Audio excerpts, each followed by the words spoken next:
It's the 7th day of the journey of the boat Madeline to Gaza to break the siege and to create a people's humanitarian corridor. We've come a long way, and now we can finally say that we are so close.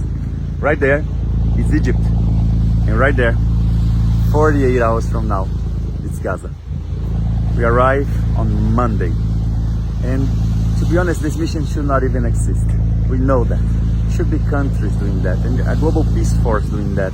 It should be the countries that signed the UN Charter itself, the countries that signed the Statute of Rome, the UN Convention against Genocide, against Apartheid. International organizations should be doing an effort like this. Not everyday people like us. But when governments fail, we sail. And we know we have a responsibility here, and we're not even the story. The story is the Palestinian people who has been surviving 8 decades of a genocide and ethnic cleansing that structures itself into an apartheid colonial state that is led not by a religion, but by an ideology, a racist and supremacist hateful ideology called Zionism. And that right now has been escalating this genocide into 1 year and 9 months, hell on earth, and that for 3 months now has left the Palestinian people without any food. After 82 days of a total blockade that not a single drop of water, not a single bag of rice entered Gaza, the PR crisis was too high for them, too tough for them to handle, that they decided to do another trick, which was to open military checkpoints disguised as food distribution centers. And they would arrest people and kill people at the distribution centers, and they didn't even distribute enough aid because it was never their intention. Their intention is ethnic cleansing. So this cannot even be considered aid. And now, even that disguised initiative, this military initiative for the purpose of ethnic cleansing, even that is closed. And once again, the Palestinian people are left without nothing. And that's why our mission is important. We cannot stop to their threats. Everyone that follows us, that like us, that has their hearts on the ship, on this boat with us, they've been asking us what we're going to do about their threats. And we do not fear them. They've been threatening all of our flotilla missions for 17 years, of an illegal siege of 18 years. And we cannot abide to a genocidal force. We cannot ask for the permission of a force that is committing genocide. Of course, they will never allow. But we need to challenge them because it's the duty of the peoples of the world to stop this genocide. And all they have is their bombs and their weapons and their violence and their hate. And we have all the rest. We have collectivity. We have solidarity. We have billions of people in this world that abominates what's happening in Palestine, abominates the genocide, that know deep in their hearts that starving children to death is wrong, and that more and more are willing to do something about it. So we do not fear them, because throughout history we understand that when these moments happen, this march to freedom is unstoppable by any oppressive force. Like other generations defeated the apartheid in South Africa, like other generations defeated Nazism and fascism, now it's our turn to answer to the historical calling of our generation and defeat Zionism and its worst expression, imperialism, led by the United States of America. We know it's a hard task, and people suffer a lot through that, and of course has its risks, but it's our historical duty to do so. And we are doing not on this humble 12 people boat, we are doing this together. This boat here is together with other initiatives to break the siege by sea, by land and by air. On the 9th, the Sumut convoy comes from Tunisia marching on North Africa to get to Gaza.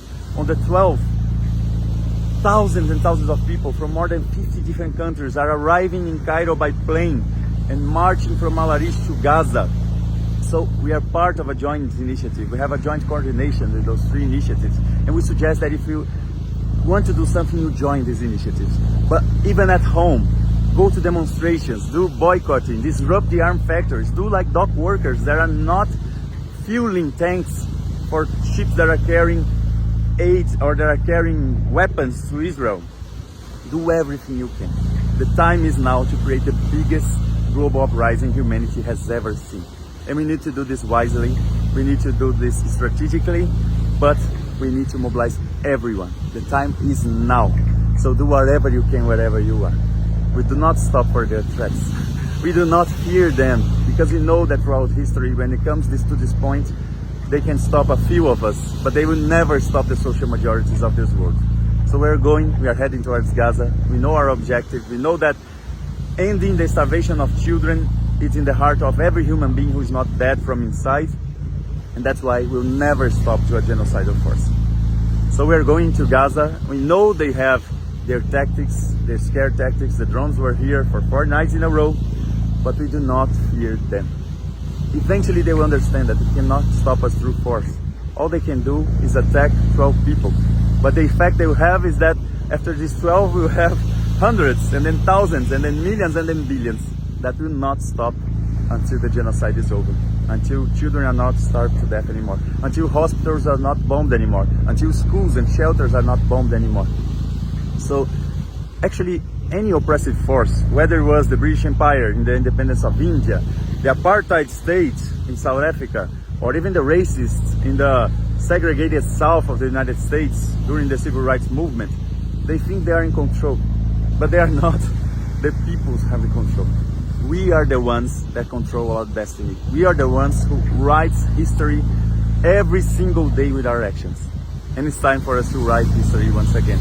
A history of liberation, a history of social justice, a history of harmony within nature that we are a part of, a history of love. That's why we're here for. We do not fear their smear campaigns. They have been saying terrible things about the flotilla for 17 years. Every mission of the flotilla, this is the 36th boat that tries to reach Gaza. Every single one of them was threatened by Israel and said that they were carrying guns, weapons, that they were full of insurgents and stuff like that. After every mission, they had to assume and tell people that, of course, there were no weapons. They said this 1 month before when they bombed our boat, the Conscious, with 2 Israeli drones. And after an inspection on the boat, what did they find? Humanitarian aid. And they say that we are all insurgents here. Because in the end, they have nothing to say and we do not believe their lies. The world does not believe their lies because they've been saying that under every hospital in Gaza there were bombs and tunnels. Under every residential area in Gaza there was bombs and weapons, and in the heart and the body of every kid was a military target. So no one believes their lies anymore. And we should not abide to their threats. We do not fear their smear campaigns. We do not fear their physical threats. We know what we're here for. We know that what we're doing is in the heart of every human being in the world. And we are going forward. And we thank you so much for your support. We are reaching the decisive day, so now it's very important to be on alert. It's very important that you share this message as well. It's the visibility that improves our safety right now. We train all of our participants in non-violent direct action so that even in the face of extreme violence, everyone will remain non-violent. We train on emergency procedures. They attack and try to kill us in order to preserve as many lives as we can. But most of all, we mobilize ourselves because we know that if we do this together, we can stop them. If we can make this and a cost so high for the Zionist entity that they have no choice. They will either let us in and let the Palestinian people conquer a right that every human being in the world has to have food when he's starving, or they will attack us and they will expose themselves to the entire world of this hateful regime that they are, and they will mobilize hundreds, thousands, millions and billions to defeat this hateful regime. The historical duty of our generations, like others, their generations defeated the apartheid, defeated Nazism and fascism, now is our turn to defeat imperialism and defeat Zionism at its core, where it manifests with the worst atrocities that we've ever seen. Keep echoing the voices of the Palestinian people, keep sharing what's happening in Gaza. The violations increased severely in the last few days. Keep sharing other initiatives as well. We are all together in the same boat through liberation and to social justice. Thank you so much for everything you've been doing. It's been amazing being on this journey with you. We feel confident, we feel safe with you. We are together, a big hug, and let's transform this world.